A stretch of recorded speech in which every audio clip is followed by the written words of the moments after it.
¿Qué tal amigos? Bienvenidos a este nuevo video. En esta ocasión vamos a hablar del movimiento de varias partículas. Para esto vamos a tener dos casos. El primero es cuando el movimiento es relativo.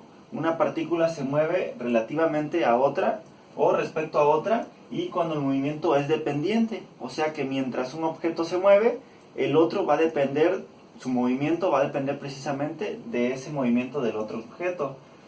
Primero vamos a ver lo que es el movimiento relativo de las partículas.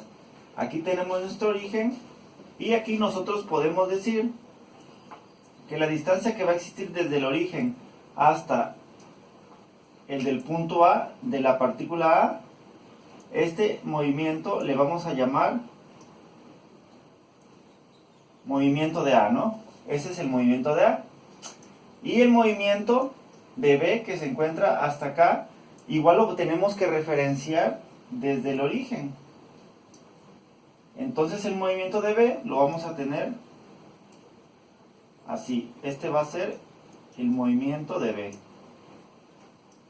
Ahora, de aquí nosotros podemos notar que si sacamos la diferencia entre el movimiento de B y el movimiento de A, podemos tener el movimiento relativo. ¿De quién?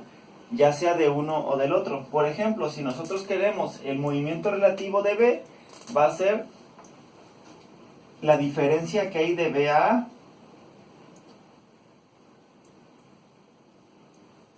Vamos a tener esto. Vamos a tener X, B, A. El movimiento de B respecto de A. Si fuera al revés, si a mí me interesara el movimiento de A respecto de B, entonces aquí simplemente tendría que cambiar la A primero y la B después, movimiento de A respecto de B. ¿En qué va a cambiar esto? Bueno, si nos damos cuenta, aquí B es mayor que A, por lo tanto si yo busco el movimiento de B respecto de A, cuando yo saque la diferencia sería B menos A, la distancia de B, XB menos XA. Así como lo están viendo aquí, obviamente el resultado nos saldría positivo. ¿Por qué nos saldría positivo? Porque es mayor B. Pero si en lugar de esto yo quisiera tener el movimiento de A respecto de B, tendría que restar al movimiento de A el movimiento de B. Y obviamente A es menor, B es mayor y el signo nos va a quedar negativo. ¿Qué nos va a representar esto? Bueno, si se dan cuenta, el movimiento de B respecto de A, este es el movimiento de B respecto de A, no se está saliendo positivo. Quiere decir que B respecto de A está a su lado derecho, ¿sí? Del lado positivo. O sea, lo estamos viendo desde el punto A, es positivo. Y si queremos sacar, como acá abajo, que tenemos el movimiento de A respecto de B, vamos a ver que el movimiento es negativo. O sea, que A respecto de B, o sea, B, que es esta posición, está en sentido izquierdo. Bueno, está del lado izquierdo, porque el signo es negativo.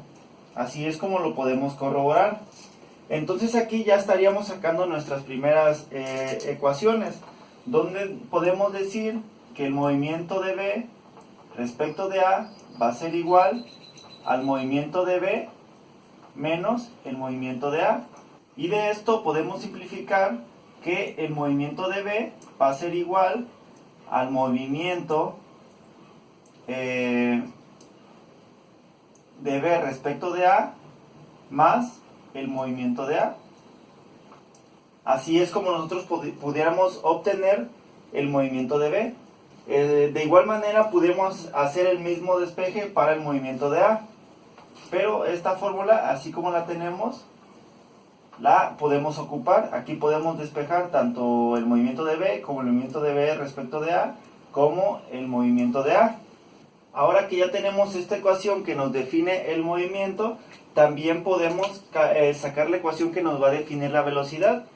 Y si nosotros a esto lo derivamos, lo vamos a volver velocidad, cada uno de los términos. O sea, yo tendría que derivar toda la ecuación, porque recuerden que la derivada de la posición nos va a dar la velocidad. Por lo tanto, si yo derivo toda la ecuación, voy a obtener que la velocidad de B va a ser igual a la velocidad de B sobre A más la velocidad de A. Además, también podemos volver a derivar otra vez para obtener la aceleración. Y yo puedo decir que la aceleración de B va a ser igual a la aceleración de B sobre A más la aceleración de A. Y entonces vamos a tener las tres ecuaciones que nos van a definir el movimiento de una partícula cuando es relativo. No es necesario sacar aquí también el movimiento de A respecto de B, porque al final cuando hagamos un problema, el signo, ya sea positivo o negativo, es el que nos va a indicar hacia dónde está la dirección del movimiento. Por otro lado, también tenemos a lo que es el movimiento dependiente. En este movimiento vamos a hablar, aquí en este pequeño sistema de poleas, vamos a tener un contrapeso aquí en A, en B y en C. ¿Qué entendemos aquí? Bueno, que el movimiento de cualquiera de ellos depende del movimiento de los demás. Ahora, ¿cómo representamos esto matemáticamente? De aquí podemos encontrar una distancia. Esta va a ser la distancia de A. Aquí mismo también podemos encontrar la distancia de B, que la distancia de B va a ser esta. Aquí voy a poner la distancia de B. Y por último, aquí mismo también la distancia de C. Ya que tenemos las distancias, ahora vamos a ver cómo es que afecta el movimiento. La distancia de A, si se pueden dar cuenta, al ser una polea, tiene este lado que se encuentra fijo y este lado que está corriendo.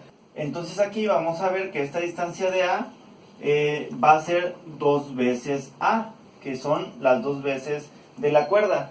Básicamente estaríamos haciendo la suma de la cuerda con la que vamos a trabajar.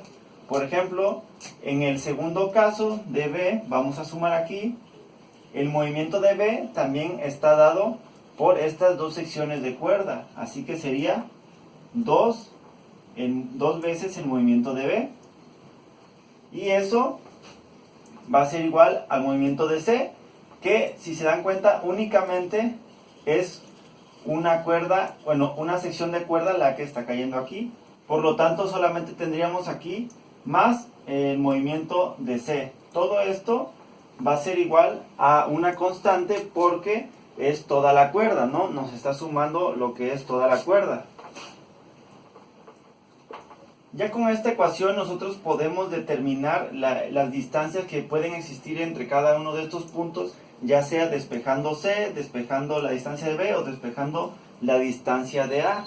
Al igual que en el movimiento dependiente, esto nosotros lo vamos a poder derivar de tal modo que de aquí podemos nosotros sacar que si derivamos todo esto, vamos a obtener que 2 veces la velocidad de A más 2 veces la velocidad de B más la velocidad de C va a ser igual a 0, derivada de una constante 0.